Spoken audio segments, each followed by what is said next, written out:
So when the pandemic lockdown hit, I was in the middle of a school year in the spring semester, and our school closed and went remote. And my wife and I had a house in Montana where the population is very thin and life was much more normal. And so we went out there for 5 months. And I had two projects. One was to write a memoir, and the second was this work, which is made with a drone. I had often been interested in the past in seeing boundaries, cultural and geographical, sociological boundaries, where one neighborhood ends and another begins, where a city ends and a countryside begins. And I've occasionally photographed it, but there's only so much you can see from eye level.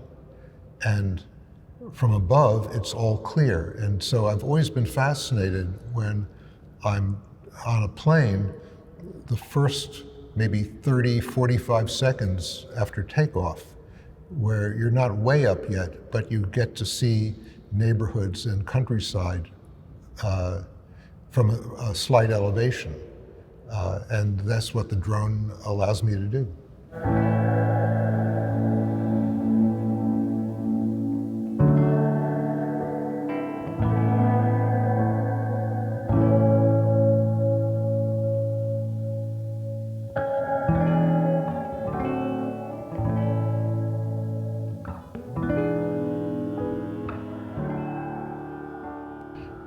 For about 30 years, from the early 70s to the early 2000s, my primary camera was an 8x10-inch view camera, which is like a big 19th century camera on a tripod. I go under a dark cloth.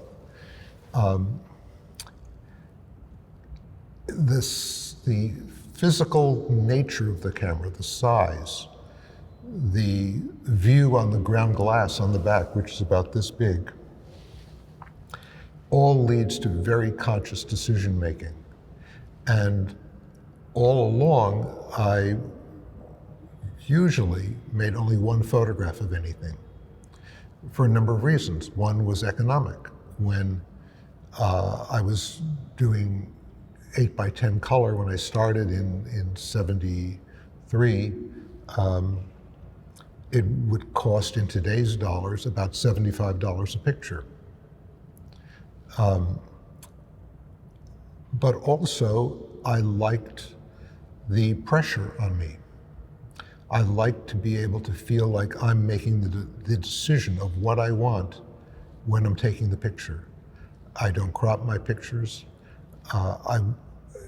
It's not moral. It's like if you play a sport, there are rules. And if there were no rules, it wouldn't be a sport. It wouldn't be fun anymore. And for me, it was fun to think that I have to make the decision when I'm taking the picture. The drone is completely different.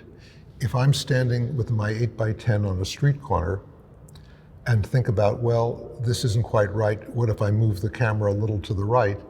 I know it'll come into the frame. I can see it. With the drone, I have no idea. The drone could be a half a mile away from me. And I move it to the right, I move it forward 10 feet, I have absolutely no idea what's going to come in. And it's very exciting. It's a completely different feel in picture making. And so I'm on this voyage of discovery every time I move it. I don't limit myself to one picture. It's a different way of photographing.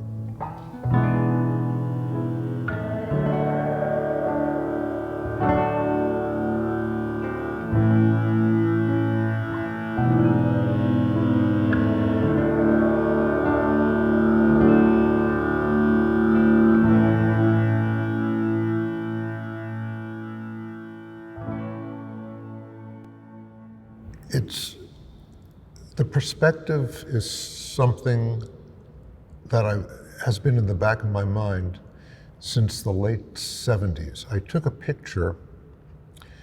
did a couple of pictures on a trip from from elevated positions where I could get on a bridge or on the side of a hill.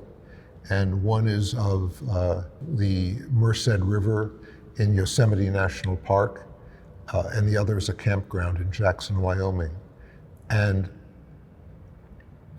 a critic who was looking at the pictures right after I made them said, "It's like a God's eye view." And that phrase is kind of stuck in my mind. And I think it means that there's a view that is more encompassing than what we can see on the ground at eye level, but not so far up that it becomes just topographic.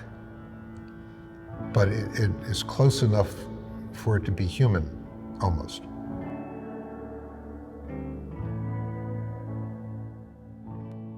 I had a show at the Museum of Modern Art in 1976. And Ansel Adams went to it and liked it a lot, and we had dinner. And the dinner went on very long. I saw him drink 6 tall glasses of straight vodka. And at one point late at the night, he said, "I had a creative hot streak in the 40s, and since then I've been repeating myself." And I was 60 years his junior at the time. And I thought, when I'm his age and having dinner with a young photographer in their 20s, I don't want to look back at my life like that.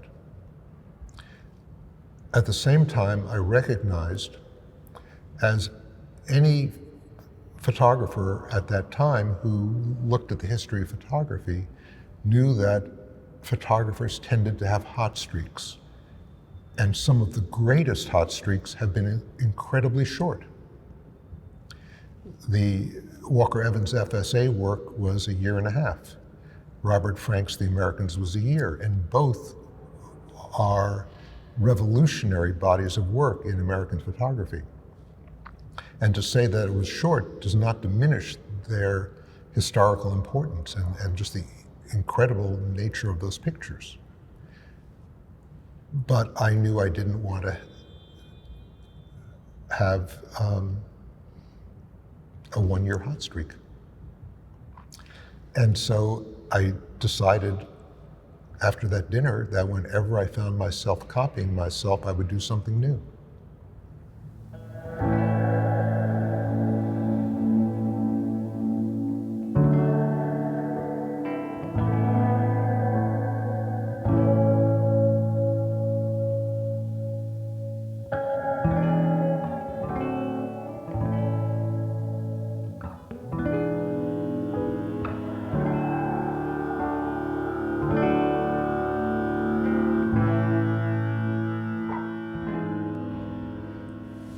We're going through very turbulent times in the world and politically in our country. But when I first was learning photography, developing as a photographer, the same was true. In the 60s in America, we had the Vietnam War and 3 assassinations that changed the course of the country. And during that time, I found that the art that meant the most to me was often art of the 18th century. That there was something deep and timeless in it, and in writing in the 17th and 16th century. And that meant more to me than a political statement. That's where I think a person can come home to. The great art critic for The New Yorker, Peter Schjeldahl, about 1 year before he died, went to a show and talked about the art of the political art having a use-by date on it. And the art that's always meant the most to me has no use-by date.